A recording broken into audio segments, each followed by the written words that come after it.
Continuing on with the advantages of students, e-learning could improve the quality of teaching and learning as it supports the face-to-face teaching approaches. There is also increased student interest. It allows for instant diagnostic information and student feedback, and it prepares students for the future. For example, it will help them with their research skills. It helps them with their self-learning and how they approach learning on their own, their self-engagement, and a larger sense of responsibility. So students in the blended learning model have more responsibility over their own learning. They have self-paced learning, and so they are the ones kind of taking ownership of their own learning. And so it kind of helps prepare them for the future. So when they have to learn a new skill, or when they have the responsibility of increasing their knowledge on something, they know how to approach that, and they know how they learn best using this practice. It also helps them with computer literacy. As we can see, technology continues to grow around us, and so having students capable of using computers as well as different types of technology will actually help them in their future careers, regardless of what they choose to go into. So when it comes to implementation, I thought the blended learning website did a really great job of breaking it down. They have lots of information, lots of resources to help with anybody who might not be familiar with the blended learning model. So this diagram right here is actually a visual that is provided on their website. On this presentation that I will share with everybody, each one of these numbers actually is a link to this particular step in the blended learning process. And it really does a nice breakdown. So if I click right here on the blended learning website, you guys will be able to see that the blended learning website has a multitude of resources. It really breaks down what needs to be done in order to start implementing this into their own classroom. As well as if you want to get more information on how each model works, that information is also provided on this website as well. So for example, I'm looking right here. I go over the number 1, so start with a rallying cry. So the first step is really to identify the problem to solve or the goal to achieve. And if you click on each one of these numbers, it actually will break it down even into more detail with you. And you can see that there's 9 steps overall when it comes to the blended learning process. When you are looking here, for example, on number 1, you can see begin with a defined problem or goal, make your goals SMART, and separate core problems from non-consumption problems.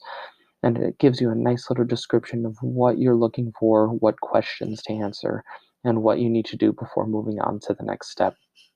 And as you can see towards the end, it says refine and iterate. That's basically having you look back at what you've done, making sure, and you're reflecting on the process that it took to get there. So you guys can see there is a lot of information right there. If we go back to the very beginning, or going right back into the basics, you guys can see understand blended learning, building your own blended learning program in the classroom, which is what I just shared with you guys, and questions. So it's a really cool way to get involved in the community of blended learning.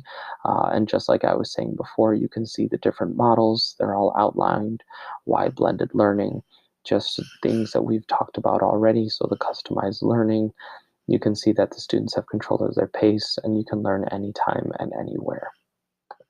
So going back to the presentation, I'm going to give a real world example of how I implement the rotation and flex model into my own classroom. So currently I am teaching 5th grade, and so here's a nice little comparison of what it was like before I started implementing the blended learning model into my teaching.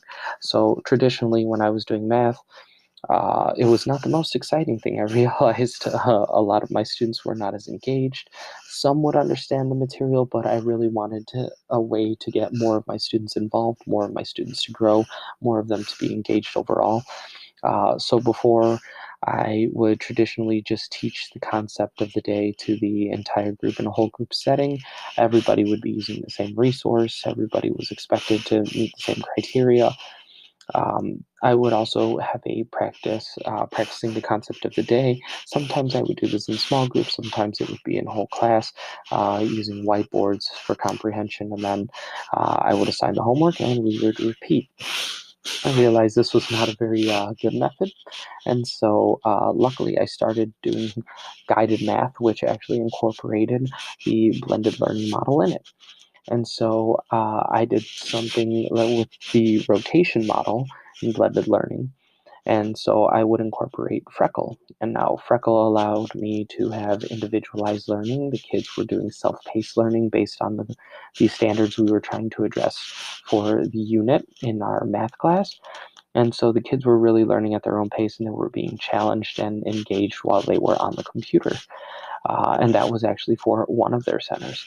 Now, I say this was a mix between rotation and flex model because sometimes I decide to have Zern, which is a website for math, teach the concept of the day for me. And so I thought that Zern did a really good job, for example, with word problems when it came to multiplication. And so I changed into a flex model type of learning for when we were doing our word problem unit. So the students actually got onto the computer and they did the majority of their learning or learning of the objectives of the day through Zern, and then they would come to me for small group practice. Uh, and so I would assist them further in a face to face kind of situation before sending them back into another center. I would also have a fact fluency center for going back to the rotation model in order to help students in that area. And so, as you can see, I was kind of incorporating both technology as well as face to face interactions in order to continue the students' learning. Now, through this, I was noticing a lot of my students were engaged. I was noticing that there was never a time where students kind of just put their head down or they were bored or they just stopped working because they always had something to do. Whether I was holding them accountable in a small group setting, whether I was holding them accountable to complete some of their individual practice, or if they were on Freckle or on Zern, their progress was actually being monitored through the use of technology. And so I was able to see where everybody was at depending on the center that they were in. So when it comes to homework after school, the blended learning model also helps because the resources are always available. And so the students have their Zern and their Freckle logins so that they're able to log in at any time. If they need to go back and look at online videos or notes, they're able to do that. If they want additional practice on Freckle or their individualized practice, or to follow along with the lesson on Zern, maybe they didn't understand the concept of the day. That's still a possibility for them even when they go home. Another thing with online collaboration is I have set up a Google Classroom, and so if students have questions with homework, students are able to comment or they're able to say, hey, I was having trouble with this number. Does anybody know the approach that we could use?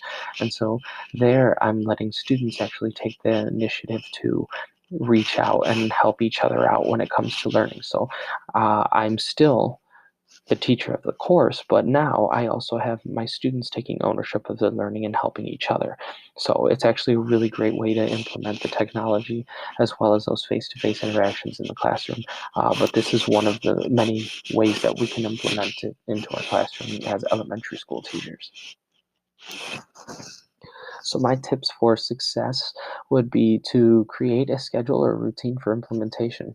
If you think that you can incorporate one of these blended learning models into your day-to-day routine, well, if you incorporate it and you make it a habit to do it every single day, the students will catch on, you will become more comfortable doing it, and overall, you will start seeing that student engagement as well as student growth is actually going to go up more than you think, just as I learned in my experience. Another thing that I would suggest is to provide timely feedback to students through the use of personal interactions or online. So through the uses of resources like Google Classroom, you can leave comments.